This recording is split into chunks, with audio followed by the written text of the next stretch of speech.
వీడు మా చిన్నోడు అనమాట. మా చిన్నోడు రే ఫ్యాన్సీ డ్రెస్ కాంపిటీషన్ ఉందిరా ఏం వేసుకుంటారా అని అడిగాను. అడిగితే వాడికి పాపం ఏదో దేవుడిది అంటే శివుడు వేస్తా అన్నాడు. నేను వద్దులేరా ఫార్మర్ వేద్దాము, మన ఫార్మర్స్, మన తాత ఫార్మరు, ఇద్దరు తాతల ఫార్మరు, సో నాన్న కూడా ఫార్మరే, నేను చెప్తున్నాను ఫార్మర్రా, సో అదే ఏరా నన్ను. వాడికి ఏమంటే ఆ కాన్సెప్ట్ నచ్చలేదు అనమాట, డ్రెస్సింగ్ స్టైల్. అందుకే వాడు ఏమంటాడు, పో నాకేం వద్దు అని అన్నాను. నీకు గిఫ్ట్ అయితే రాదు, మేడం ప్రైజ్ ఇస్తుంది, సో ప్రైజ్ అయితే రాదు నీకు, సో ఇంట్లో నేను కూడా గిఫ్ట్ ఇస్తాను నువ్వు విన్ అయితే అని చెప్పాను.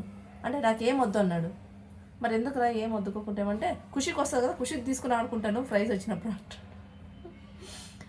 ఖుషి దాంతో ఆడుకుంటాడంట, ఖుషికి ఫస్ట్ ప్రైజ్ వస్తే దాన్ని తీసుకొచ్చుకొని ఎప్ప ఆడుకుంటాడంట. సో పిల్లలు ఎంత ఫెయిర్ నేచర్ ఉంటారు కదా, మనమే వాళ్ళని చెడగొడతామేమో.